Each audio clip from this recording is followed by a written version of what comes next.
Yeah, welcome back to Sunday Supplement. Welcome back to Miguel, Charlotte and Jonathan. We're doing a bit of a pastry watch here in the break. Doing well. Let's talk about doing well. Tottenham Hotspur started their season in fine fashion under new head coach Thomas Frank. Mail on Sunday highlighting that victory. Second coming for Richarlison, who scored 2 goals, one absolutely brilliant strike as well, launches Frank's new era. Miguel, I was speaking to the producer before we came on, who happens to be a Tottenham Hotspur fan, and he says it's just very strange because I feel like I'm supporting a normal football team again. Look, that's something that actually Frank radiates as well. Or he radiates competence, stability. Look, he used to be a teacher. I think it's a brilliant, so that comes across in, I suppose, his demeanour. I think it's an absolutely brilliant appointment. I was very positive about it when they... I like Marco Silva as well, but from what I was hearing, I suppose, Spurs, having looked at all the data, it became such an obvious choice to get Frank.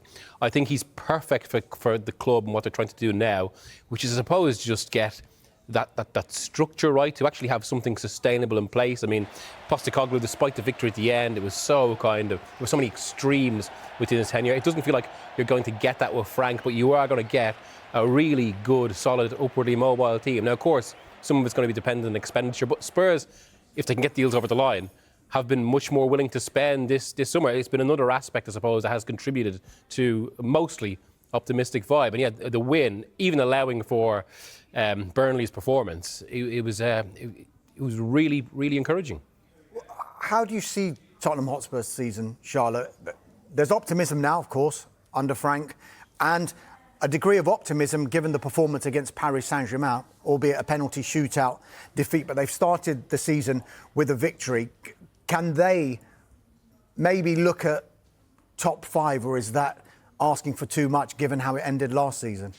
I think, obviously, they finished just above the relegation zone last season, so we're talking about a big leap, but the early suggestions are that this team looks a lot more stable. I think going forward, they still had that attacking flair that we saw under Postecoglou, but maybe defensively they didn't look as vulnerable as they did at times. It was very much up and down under Postecoglou, wasn't it? They were shipping in too many goals. It was exciting to watch for a neutral because you never knew what Tottenham you were going to get. I think the early indications are when you watch Thomas Frank's Tottenham team, you know exactly what you're going to see, how they're going to operate. Obviously, on the front of the paper there was Richarlison, but can he stay fit? He scored, 4 Premier League goals, I think it was, last season because he was plagued by injury. His finish yesterday was unbelievable. It's probably, they're already talking about if a contender for goal of the season, and you wouldn't be surprised if it's up there at the end. But it's little things like that. Can he stay fit? If he can score 2 goals like that every week, then they're going to be absolutely flying. Can they bring in more players? Obviously, we were talking about Eze at the start of the programme. Savinho, they would both make a big difference, especially when you look at obviously who they've lost. They lost Kane a couple of seasons ago, now they've lost Son, Maddison's out. The injury problems are going to affect them, but I think the key to them this season is going to be stability, solidity, not having this sort of frantic Tottenham where you go to watch them and you're thoroughly entertained, but you have absolutely no idea how they're going to come out of it because there is no structure or anything like that. And obviously Postecoglou was willing to die on his hill, wasn't he? He wasn't going to go all defensive and shut up shop and anything like that, which probably in the end cost him his job because they ended up finishing 17th. But yeah, they seem to be a different kind of Tottenham, so there is reason for why their fans are optimistic. I think there's 3 things that are going to determine Spurs this season. First of all is how far they go in the Champions League. I don't think Frank has a lot of experience juggling multiple competitions, certainly not Europe. So I think if they go deep in the Champions League, I think that will have a knock-on effect because the squad isn't quite as deep as we'd like. That's the second thing is injuries. I mean, obviously we saw how they were decimated by injuries. Romero and Van der Ven, keeping them fit for a whole season. If they get a whole season out of them, that's a top 4-5 defence. And the other thing is, we talked about Eze at the top of the show, getting that creativity in. I think Tottenham's midfield has been hollowed out basically over the last few years. Under Conte and Mourinho before him, they brought in players like Bentancur and Bissouma, who basically aren't. They're not creative midfielders. They're the creative midfielder that they basically haven't replaced since Christian Eriksen So Maddison was brought in. He's now injured for the season. If they bring in Eze, I think that turns them from being potentially top 5, top 6 contenders to a team you would back to maybe get in the Champions Just League. very quickly, Miguel, before you come in there, we can say that Eberechi Eze has now travelled with the Crystal Palace squad to the Chelsea game, and he is expected at this stage to be in that matchday squad. We haven't heard the last of that clearly, but I do want to ask you very quickly about Thomas Frank, because Ange Postecoglou, when he was there, he was a very entertaining head coach for Tottenham Hotspur, particularly for us in the media. Kind of got a little bit sour towards the end, and now we've got Thomas Frank. For journalists, it is an absolute dream as well to have someone like Thomas Frank there, because every experience I've had, particularly when he was at Brentford, any question you will ask him, it's never been met by, I'm not talking about it. There will always be an answer, won't there? Yeah, I mean, I was going to say, when Johnny finished speaking there, his coverage of Postecoglou was, of course, very popular in Australia, wasn't it? Well, you know, I didn't take to him from the start, to be honest. I didn't think he was... I thought he made it all about him a little bit. And even nowadays, you get Spurs fans who seem to be more Postecoglou fans than Spurs fans, which even now he's gone, which has always seemed a bit weird to me. Yeah, well, and on that as well, to be fair, like, there were moments where, for all Postecoglou, especially the kind of the buzz and optimism at the start of it, even in that first season, it felt quite different by the end. He could be... I mean, he was personable with a lot of journalists. He could also be abrasive. And like, even the victory, say, for... the victory Europa League was preceded by him kind of picking out a headline and all this sort of thing.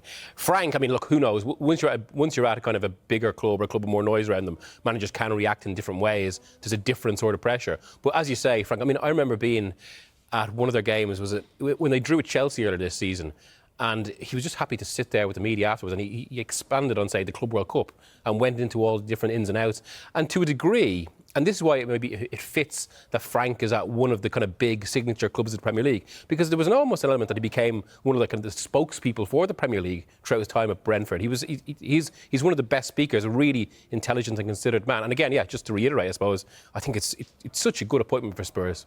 Jonathan, Charlotte touched on it before. Richarlison.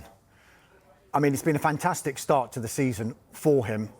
New manager, looks like a new opportunity, and if, as Charlotte said, if he can stay fit, then potentially a really key player for Tottenham Hotspur, because he still seems to be a bit of an enigma, doesn't he? Yeah, and I think people have forgotten about him a little bit, partly because of the injuries, partly because, you know, Spurs are fixated on you know, fans are fixated on new signings rather than who they've got. And I think we've seen Richarlison, what he can do. He was brilliant for Brazil at the World Cup, for example. He was brilliant in Everton's survival season. And he does create a connection with fans. And if they can get a full season out of Richarlison, if he can stay fit, I think it takes a lot of pressure off Dom Solanke as well, who I think would be expected to lead the line. And not just that, with these new signings that we've been speaking about before, potentially, if they can, Eberechi Eze and Savinho, Kudus, fantastic performance from him as well. 2 assists on his debut for Tottenham Hotspur. Say it quietly, but this could potentially be a really, really good season for Tottenham Hotspur, couldn't it?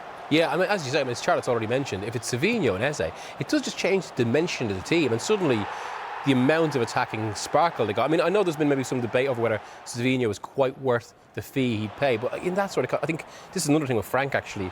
He's very good at getting players to overperform, and that was one of the stories of Brentford. And yeah, if they manage to do that, although given what you've said about Eze being in the team today, I think it does point to that negotiation hasn't gone as smoothly as it felt at 5 o'clock yesterday. But yeah, it's potentially transformative summer. Just generally on Tottenham Hotspur, Charlotte, how do you think that the fans are going to change their thinking almost about how it finished last season? Despite that 17th place finish, they've won a trophy. What would be the expectation on Thomas Frank just now? Is it just to be more solid? Is it to win more games? Or is it, well, you've got to win a trophy? Because the guy before you, even though he's been sacked, he ended that however many years, 17 years of hurt for Tottenham. Well, I think Brennan Johnson came out and said there's expectation now to go on and win more trophies. But I think the reality is, if you look where they finished in the league last season, a European place through not just, obviously we know they got back into Europe this season by winning the Europa League, but a European place on merit, as in terms of like getting in the top 4, 5, 6. If you look at where they were last season, if you look at the shambles they were at times last season, if they can be more solid, if we can see a proper structure in place there, and they managed to qualify, say, for the Champions League. I think that really has got to be the aim for Frank in his first season. And there's obviously so much pressure to go and win trophies. Every club would like to go on a cup run. I don't think any Tottenham fan's going to turn that down. But I think for the long term, if they want to get back to the very top in terms of they want to consider themselves Premier League title contenders, then to do that, this needs to be a stepping stone season to get themselves back further up the table, because they did finish just above the relegation zone. And I know it's easy to forget that because they did end all that hurt and they won that trophy. So I think this season is sort of like, a stepping stone to get them back up to where they need to be, really. And someone like Mohamed Kudus, Jonathan, is only going to help that. I've spoken to someone at West Ham when Kudus was there.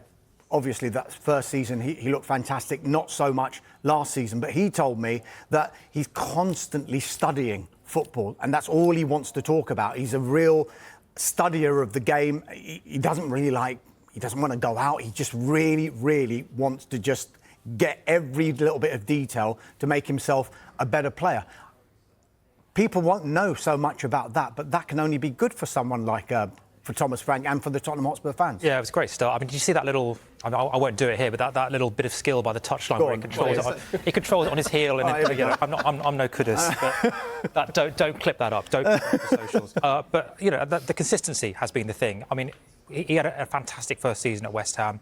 There, he did dip a bit last season. I don't know how much of that is context. There was a lot of turbulence at the club, but that is going to be. What can you get 9 solid months out of a player like Kudus? Because the ceiling in terms of talent for him is incredible. What was it Jimmy Hill used to say in the earlier versions of the show? Get the ball out.